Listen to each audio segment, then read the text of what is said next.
Slăvit să fie Domnul! Doresc să salut cu drag din nou familia Ciurdărean, Domnul să o binecuvinteze. Sunt oarecum partea suferinței dumneavoastră, știu că întristarea inimii dumneavoastră este mare, în același timp știu că sunteți cu nădejde, știu că vă puneți încrederea în Dumnezeu, de aceea doresc ca Dumnezeu să vă binecuvinteze și harul lui Dumnezeu să fie peste noi, peste toți. Amin. Acum aș vrea să-mi dați voie să am un cuvânt din partea lui Dumnezeu din Scriptură și anume voi citi Psalmul 49. Nu o să insist foarte mult asupra lui, o să subliniez câteva aspecte legate de nădejdea care este în noi. Mie îmi pare bine să pot să spun aceste cuvinte la o înmormântare a unei surori care aș putea spune că a trăit o viață simplă, dar cu credință, cu nădejde în Dumnezeu. La vârsta de 25 de ani a încheiat legământ cu Domnul în apa botezului și 63 de ani de credință, Domnul a binecuvântat-o și și-a dus credința până la capăt. Fiind o femeie simplă, o femeie care a avut și ea de îndurat greul ei, și-a pus nădejdea în Dumnezeu. N-a putut să-și pună nădejdea în resursele ei, ci și-a pus nădejdea în Dumnezeu. Și Psalmul 49 evidențiază chiar lucrul acesta. Pe unii care își pun nădejdea în ceea ce sunt ei, în resursele lor. Și în schimb psalmul pune în evidență, autorul psalmului spune că el își pune nădejdea în Dumnezeu. Eu cred că sora Raveca și-a pus nădejdea în Dumnezeu. Și acum dați-mi voie să citesc psalmul acesta și să vedem contrastul între cel ce își pune nădejdea în el și cel care își pune nădejdea în Dumnezeu. Și spune în felul următor: ascultați lucrul acesta toate popoarele, luați aminte toți locuitorii lumii, mici și mari, bogați și săraci, gura mea va vorbi cuvinte înțelepte și inima mea are gânduri pline de judecată. Eu îmi plec urechea la pildele care îmi sunt însuflețite, îmi încep cântarea în sunetul harpei. Pentru ce să mă tem în zilele nenorocirii, când mă înconjoară nelegirea potrivnicilor mei?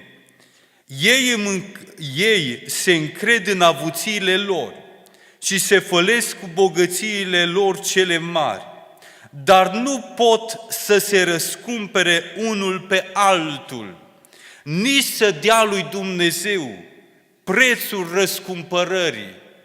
Răscumpărarea sufletului lor este așa de scumpă că nu se va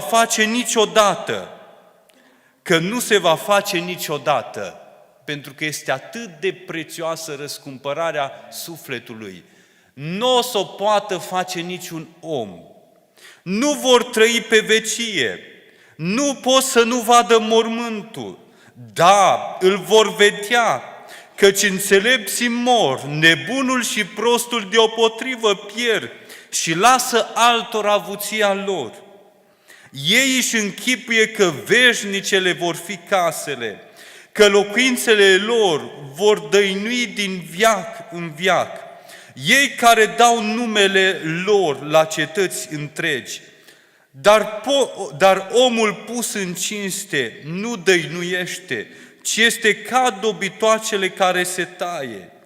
Iată ce soartă au ei, cei plini de atâta încredere, precum și cei ce îi urmează, cărora le plac cuvintele lor. Sunt duși ca o turmă în locuința morților, îi paște moartea,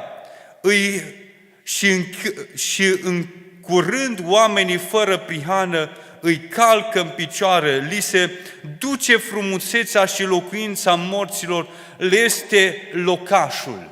Și atenție, acum vine partea celor neprihăniți. Dar mie, spune psalmistul, Dumnezeu îmi va scăpa sufletul din locuința morților, căci mă va lua sub ocrotirea Lui. În timp ce unii se încred în ei, caută resurse pentru ei, caută să-și facă o nume, o reputație în fața oamenilor, caută să-și răscumpere sufletul cu prețul avuției lor. Spune Scriptura că nu vor reuși, dar mie Dumnezeu îmi va scăpa viața din locuința morților, căci mă va lua sub ocrotirea Lui. În fața morții ne rămâne această resursă, încrederea în Dumnezeu. Nouă Dumnezeu ne va scăpa sufletul din locuința morților. De aceea și noi astăzi să căutăm să fim sub ocrotirea lui Dumnezeu. Cel ce stă sub ocrotirea celui preanalt zice despre Domnul: El este locul meu de scăpare, El este adăpostul meu, El este Cel care mă ocrotește, Cel care mă izbăvește. De aceea și noi să fim asemenea fiilor lui Core care au scris acest psalm, să rămânem sub ocrotirea Domnului. Și vreau să recitesc versetul: dar mie Dumnezeu îmi va scăpa sufletul din locuința morților, căci mă va lua sub ocrotirea Lui. Să ne punem și noi nădejdea în Dumnezeul care ne scapă din locuința morților. Pentru aceasta Scriptura vorbește despre pocăință, vorbește despre încredere în Dumnezeu, trăire o viață cu Dumnezeu, umblarea cu Dumnezeu în fiecare zi. Fratele Lupșa amintea cuvintele apostolului Pavel din cartea 2 Timotei, capitolul 4, unde spune: m-am luptat lupta cea bună, mi-am isprăvit alergarea, am păzit credința, de acum mă așteaptă cununa neprihănirii, pe care mi-o va da în ziua aceea Domnul judecătorul cel drept, și nu numai mie, ci și tuturor celor ce vor fi iubit venirea Lui. De aceea chemarea lui Dumnezeu astăzi este la încredere în El, la pocăință, la umblare cu El în fiecare zi. Și El ne va lua sub ocrotirea Lui și ne va scăpa sufletul din locuința morților. Slavă Domnului pentru lucrul acesta! Dați-mi voie să citesc necrologul, cuvinte care familia împreună cu familia le-am pus pe hârtie și dorim ca bunul Dumnezeu să ne îmbărbăteze și să îmbărbăteze familia și să îi ia sub ocrotirea Lui. Amin. Sora Ciurdărean Raveca s-a născut în data de 23 februarie 1938 în familia lui Gâta, Gheorghe și Iuliana, fiind cea mai mică dintr-o familie cu 5 copii. A încheiat legământ cu Domnul în apa botezului în mai 1963. S-a căsătorit cu Alexandru și împreună au avut 4 copii: Alexandru, Iuliana și Gheorghe, iar unul a murit la 6 luni.